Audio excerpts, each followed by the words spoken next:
two? Part 2. So we're back. I don't know why I just got nervous. Part 2 of the twin experience. Today we're going to be talking about postpartum and what happened on our journey. And yeah, that's pretty much it. Yeah. And how we do things, handle things, and how we're still handling things. These are the things. New to the channel, don't forget to subscribe, like the video, share the video for awareness. Because this video is mainly for everybody who got twins or multiples, because it's the stuff that we went through. I feel like kids in general, because kids in general, but it's more like everything that we went through is more common with people that had twins or more. It's not really common, and well, it is, but it can happen. Because we got it, and my stepmom had it. She didn't have eclampsia. Yeah. Okay, that's so different. Like I said, it's let's go through the story time. She gonna tell her perspective, and then I'm gonna tell y'all my perspective. Yeah. So. Okay. So, where do I want to start? Well, we left the hospital. Okay. First of all, after I had them, I feel like I didn't get as much rest as I should have right after having them, because you know people want to come and visit and see the babies and stuff, and then you're so excited that they're here, so you're up with them and everything. So I feel like that played a part too of me not getting any rest. So we were there for people wasn't even coming over. So I didn't let people come over. No, for I'm like saying the first... to the hospital. Oh, okay. Sleep in the hospital. I'm about to say here, I didn't let nobody come over. Yeah. Like, for real. But okay. Yeah, at the hospital, I feel like I didn't get that much rest as I should have. And something was off. Like, after I had Livy, I had so much energy, like a burst of energy. But after I had them, I was just, I feel like I was out of it. Drained. Yeah, I was dead, drained, so out of it. So, trying to feed her too. She don't want to eat her baby food. But, so we stayed there for like, okay, I had them Friday. He was there till I think Monday morning. Till Sunday. Sunday night, Sunday afternoon or Monday morning, 1 or 2. Yeah. It was like 2 days though. We were so ready to get home, so nah, you can't have these. You can't have we went home, and I think it was Monday. I'm gonna say Monday. Monday. I think it was like Monday morning. Yeah. Monday morning. So we went home Monday. And we were so excited to, or maybe it was Sunday, because I think I went to the hospital Monday. It was a few days later. It was a couple days. It was a couple days. Okay, so whatever the day was, we went home and we, got adjusted to the babies and stuff. And then they would wake up every few hours. And come on, this is right here. Here's Miss Olivia. Sitting right here. So we were only with the babies for a couple of days, and then we would, during the night, we would wake up every 2 to 3 hours. So we were sleep deprived, and one morning I woke up and my head was pounding like. No, it actually before that, because we had a doctor's appointment the day after we left the hospital so I could get a checkup. Can you get a pass away? It's over there. It's over there. So, okay, so back up, my bad. So the day after we came from the hospital, we went to the doctor so I could get a checkup. And I would have little headaches, but I didn't pay them any mind. Like, okay, I'm probably just sleep deprived or whatnot. So and I told our doctor that I was having headaches, like slight headaches, and I was telling him like it's nothing, just like little bitty headaches, that's it. And like it was like a red flag to him. So he was like, let me check your blood pressure and stuff. And so he checked my blood pressure and he said it was on the higher end, but it wasn't like severe or anything. Yeah, it was just a little higher than normal. Yeah, so he was like, that headache is what's doing it. And I feel like you telling me it's a headache, you need to probably go to the hospital. So I'm like, it's really not that serious. Like, it's just a tad bit headache. And he was like, no, but it could be that serious. Like, go to the hospital. And he's like, today, not any different day, like today. And I'm like, right now. So, oh my gosh. So we go to the hospital and we get admitted in. And I think that's when they gave me. They gave you magnesium sulfate. Okay, so they gave me, told me. Because your blood pressure, like when we got to the hospital, was a little higher. Yeah, it was a little on the higher end. So we went to the hospital. No, they didn't. Did they give you magnesium the first day? I don't think they gave you magnesium the first day. I believe they did. Yeah. Did they? Yeah. And I think I ended up staying the night. Mm-hmm. So I stayed the night because magnesium you have to take it for 24 hours. So I was diagnosed, at that point I was diagnosed with preeclampsia. Preeclampsia is pretty much just high blood pressure. High blood pressure due to hormones from the placenta. Yeah, or due to birth. Birth, and then all them hormones from the placenta is pretty much going through your body. I did my research.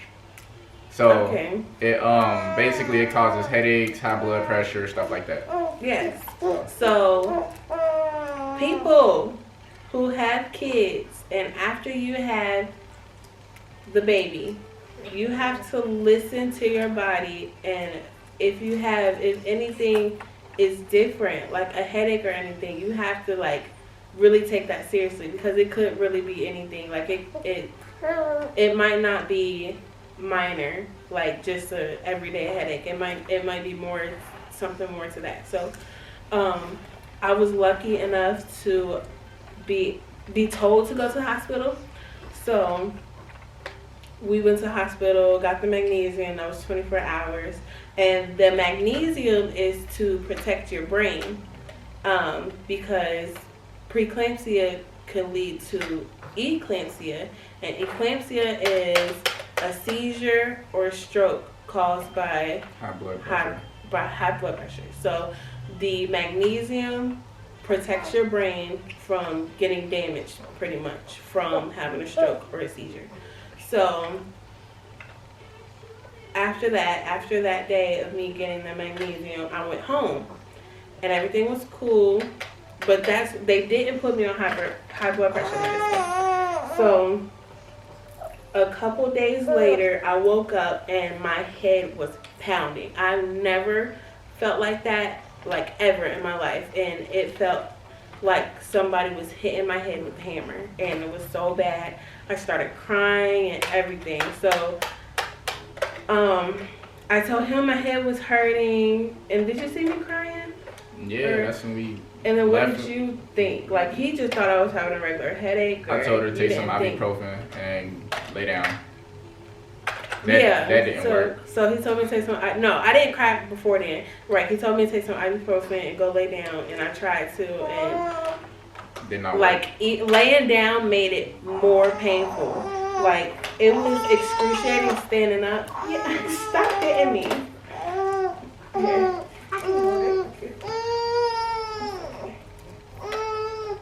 There you go. So it was excruciating standing up, but every time I would get lower, so like sitting down, it hurt 10 times more. Laying down, it hurt 20 times more. So I had to stay up. So I called my grandma. My grandma is our neighbor. And I was like, can you please take me to the hospital? And she said, yeah, she was right over here in like 2 minutes. She'd be on it. So I called the doctors, the hospital, and I was like, should I come? Or I called the people, like the nurses after you give birth. I called them. And I was like, should I come? And they were like, yeah, I guess so. But while we were on our way to the hospital, they called back and they said, my doctor, because I see a group, so it's a group of doctors. It was one of the doctors, she said, come to the doctor's office instead of the hospital. And we're like, okay. So my grandma was like, that don't sound right, but all right. So we go there. And mind you, this doctor's office is so far away. And we get there, and she said my blood pressure was 180 something over, I don't know the over. So it was in the 180s. And I'm like, is that high? And then she's like, yeah, that is high. And so my grandma, that's in the danger zone. Yes, that's in the danger zone. So my grandma is livid because she's like, we could have been in the hospital. They could have been handling this right now, and you wanted us to go all the way to the doctor's office just to tell us to go to the hospital. We could have already been there. So she was so mad. And the doctor was like, well, did you pass up the hospital? And that made her even more mad. Like, she stormed out of there. And I'm telling y'all, like, here, you sit in the middle, Libby. Sit in the middle. The life of twins. I don't know why you acting like this. Anywho. I'm just hopping now. So, like, I took that car ride was excruciating because, like I said, sitting down made it 10 times worse. So I was sitting down in that car and, like, I thought I was gonna pass out. Like, it was horrible. I wanted to cry, but my head felt like it was gonna pop off. And so we got to the hospital and they took my blood pressure, and I'm like, yeah, this is way too high. So they immediately hooked me up to an IV, and they were like, okay, so she got the magnesium, that's okay. That's good that we got that already in your system. And after that, they have to go through a protocol to try to get your blood pressure down. So they have all these medicines from, let's say, 1 to 10. And you start from the bottom, and if that doesn't work, you go on to the next one. If that doesn't work, you go on to the next one. And the thing about that is you have to wait a certain amount of time to get the next type of medicine.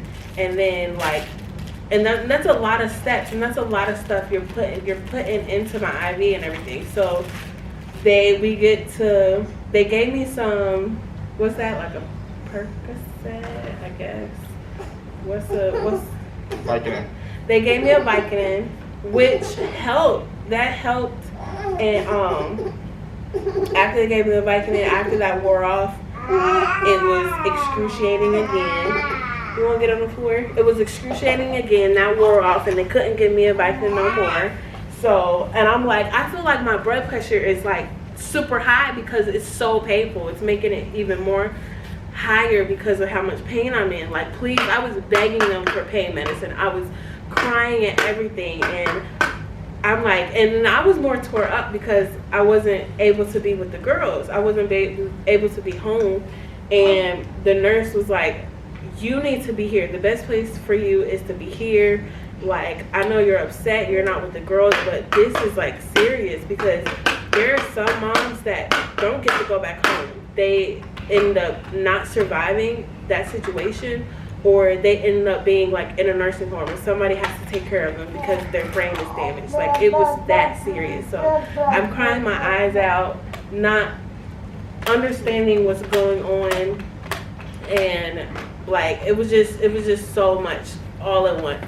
And so they're going through each step. Nothing is working. My blood pressure got up to in the 200 ranges, and that's very severe. Like, you could die at any minute. That's severe. seizure stroke. Yes. So they were like, if this, and my blood pressure got up that high multiple times. So they said the third time, if it hits, they were like, I'm gonna warn you right now, if it hits the third time, we have to go on like red alert in the hospital, and they have all these doctors have to come in and they have to evaluate the situation and whatnot. So it hit again, and they had to do the red alert thing. All these doctors came in. It was just so scary, like just seeing how serious this is going on, and they can't do nothing but just wait and watch what happens, because this is all they have is these list of medicines, and none of them are working. So I'm so scared out of my mind. I don't know what's gonna happen there. Having all these doctors come in and not knowing what's happening, and it was very traumatic, and I wouldn't want anybody else going through that situation. So it's good that I'm able to share my story and let everybody else know before it gets that bad and they're at home during that situation, or they don't know what's going on and they didn't notice the first signs like I did. So I'm happy to be able to share the situation. But anywho, they finally got to the you good? So they finally got to the last medicine, and they even had to call the neurologist or something of Cincinnati. They all had to be on a call. What is that? They were not on a conference. They all had to be on a conference call. They all had to talk about my situation. Like, what are we going to do with this girl? We don't know what to do at this point. And they said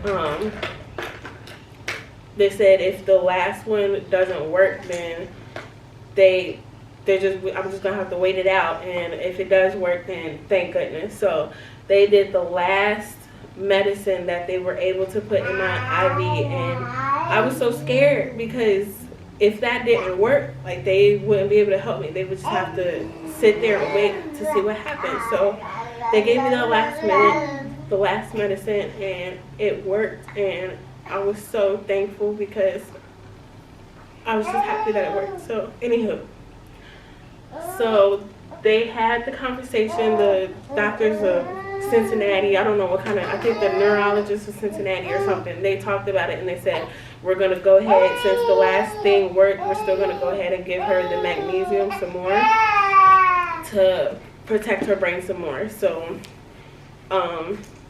finally, when my blood pressure went down after that last dose of medicine that they gave me, I had to stay for a couple of days. No, I had to stay a day. You was there for a minute. I was there for a couple of days, and they gave me some more magnesium, and after the magnesium, after 24 hours, I was able to go back home. They gave me blood pressure medicine, so I was able to go back home. So that was the second go around from the hospital. So we come from the hospital after having the babies, and then I have to go back to the hospital the first time. So I stayed there one day, and then I go back again. I have to stay there a couple of days, and then I finally go back home. I'm finally home. I don't have to be in the hospital. I'm with my babies. I'm happy. Couple days later, my grandma is over here. My friend is over here. We're having fun with the babies and stuff. And I said, okay, I'm going to cook dinner. I'm feeling good. So I'm still having headaches, but there's not too bad as long as I take my blood pressure. And I think that day I did not take my blood pressure medicine. So I went to go cook dinner, and I had, so I was going to make some pork chops, some mac and cheese, some type of vegetable, I don't know. So I was opening up, the last thing I remember, I was opening up the mac and cheese, and that was it. No. I don't even remember opening up the mac and cheese. I just remember cooking the pork chops. And then the next thing, cooking the mac and cheese and then you fell. Okay, so I'm gonna ask you what happened. So I was what I can recall, I was cooking, and then next thing you know, I'm sitting on the floor, and EMT, they're asking me questions. I'm on the floor, and they're like, "What's your name? So did you just have babies? Like, what's going on?" They just try to keep me talking, and I'm like, "What in the world? What are these people doing in my house? What happened?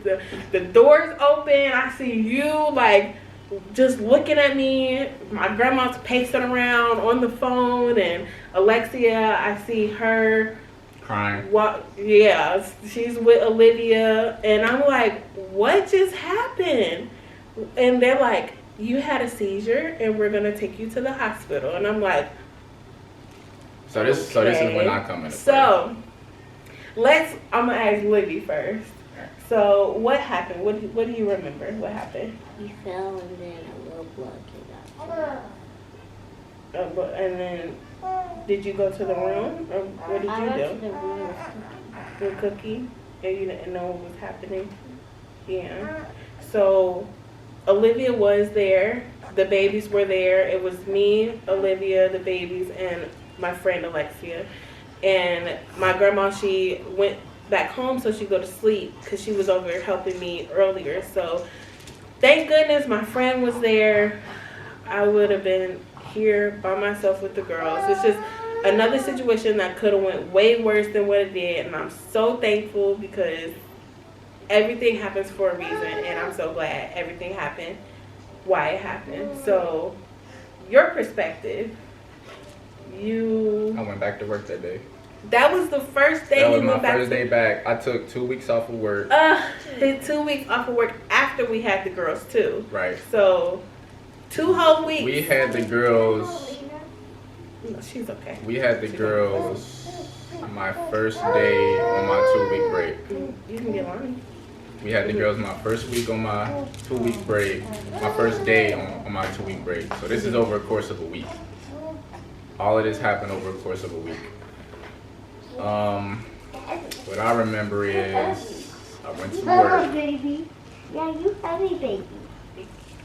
I went to work, and then Yeah, give me the bottle. What did you say? The bottle. Okay.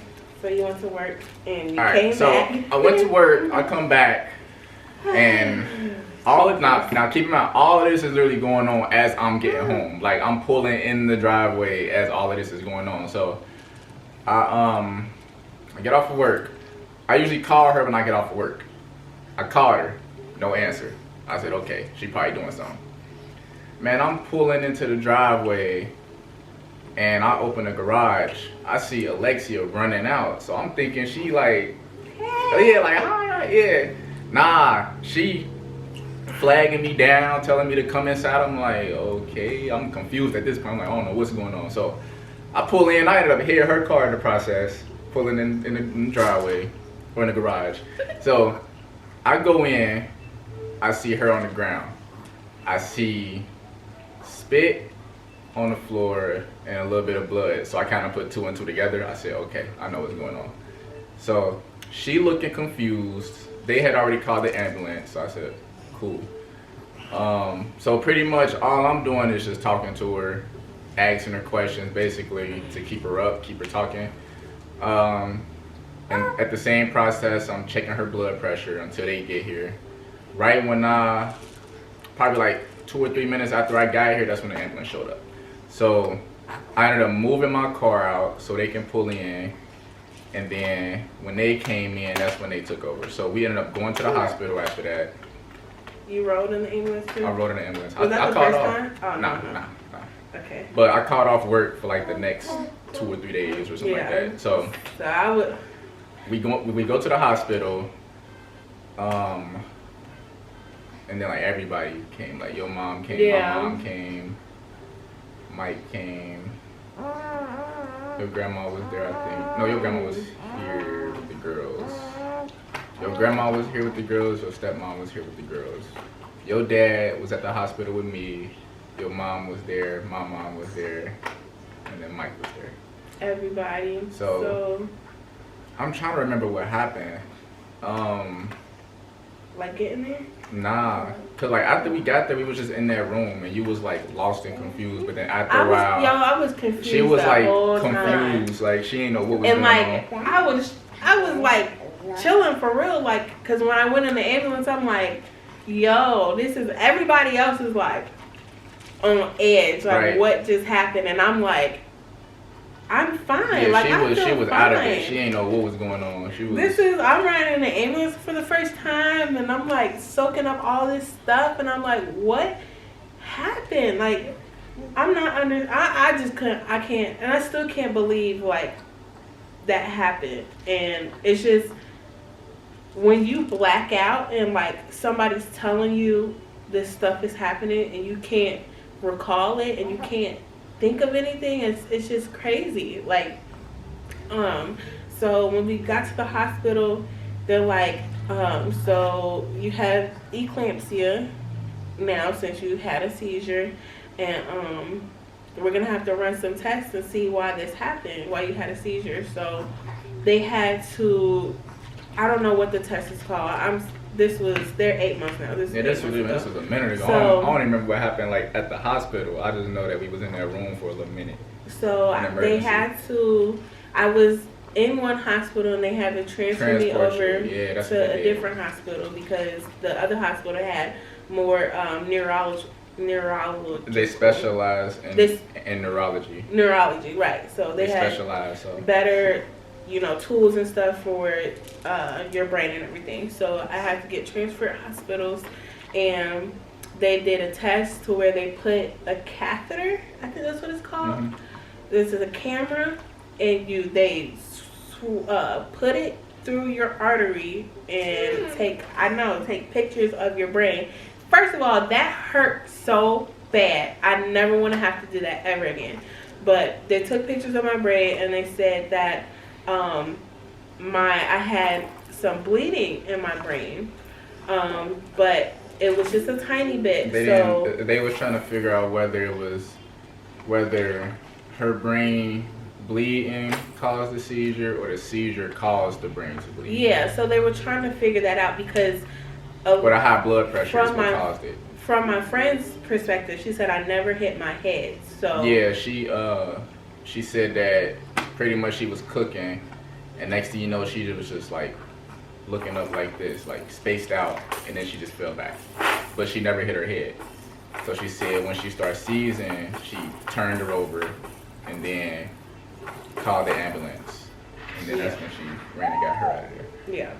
And then right when she did that, that's when I was pulling in. Mm-hmm. So I had some bleeding in my brain, and my brain eventually will absorb that because it's so small. It's not too much of a problem to where they have to take it out. It's playing. This girl is playing, y'all. But it was, and then I feel like, what was that, a week after I had them or 2 weeks after? It was starting to go on 2 weeks after a while. It was going on 2 weeks because you had to be in the hospital for like 3 more days. Yeah, it was in the hospital for 3 more days. I was in the hospital back and forth that whole time, and all this happened in the time span of going on 2 weeks. So it was a lot all at once. And now that we look back on it, it's crazy because when Olivia was there, I feel like I traumatized her too, because after that situation, she would be on edge about hearing an ambulance.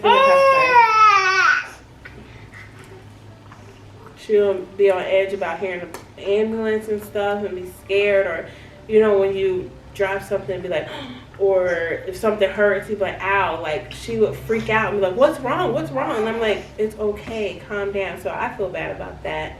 And I just felt bad about not being available or not being around while they were so little. But you have to take care of yourself first in order to take care of everybody else. And I'm still learning that, but I had to, everybody kept telling me that every day because I felt so bad. And now we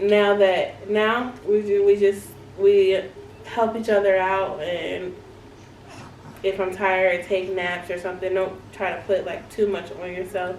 But this can happen to anybody after a pregnancy, and it's more common in people that's having twins. So everybody that's having twins or had twins, do y'all research and don't do nothing after birth. I feel like I was telling her she need to chill out. She didn't want to listen though. I told her. So I feel like after, like, childbirth is serious, and I feel like some people don't see it as being so serious because so many people go through it. It's like, oh, it's not that big of a deal. Everybody has kids and whatnot, but it is a big deal. You put your body through so much, and like, we go through so much as mommies, giving birth to little babies. So just like, don't feel bad for if you want to take your rest or chill out and not have so much company after having a baby, because it's like, at the end of the day, you're going to be with that child, not anybody else. And if you're not your 100%, then say something like, I don't feel like having these people around. I had this house on lockdown. I had this house on lockdown. Ain't nobody come over for 2 weeks. And I was dead serious too. I told everybody that too, like beforehand, like, ain't nobody coming over here, so don't be trying to pop up. If you pop up, you stand outside. I'm not opening that door. And I was dead serious. I had so much anxiety even before I had them, because I already knew, like, I want to chill out with just us for a while. Even breastfeeding babies, like, I'm gonna have my stuff out all the time. Like, I don't want somebody here all the time. And it was just like, you know, your family's so excited when you have kids, and they're like, oh, I want to be around, I want to see them, I want to do this, I want to do that. And it's kind of hard to say no, but you have to do what's best for yourself and listen to your body. Definitely listen to your body. If something's off just a little bit, say something. Tell your doctor. Tell somebody, because it could be way serious than what it is. So that is our story about our postpartum. Everything's cool now. See, we got 2 8-month babies, 6-year-olds. We're doing good. Nobody's fell out anymore in 8 months, so that's good. She couldn't drive for what, 3 months? I couldn't drive for 3 months. I was salty because once you have a seizure, it's like there's a possibility you could have another one, so they don't want you driving and you having one harming other wheel, people. right? Yeah. So they put her on seizure medicine. She had to finish all of that, and then they had kept her on a blood pressure medicine. And then after that was like after like a month and a half, I think 2 months. That's when all of that was done. Right.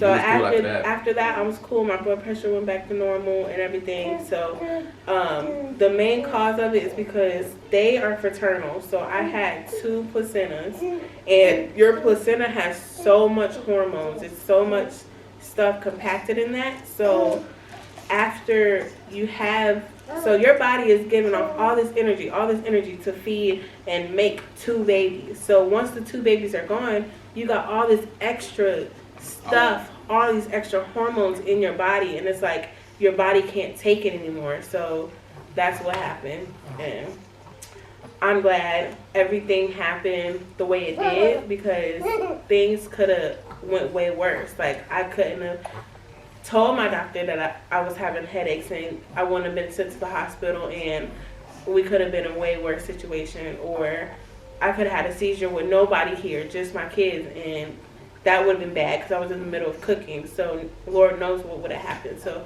I feel like everything happens for a reason. Well, I'm thankful we had all the help that we could get. I am too. We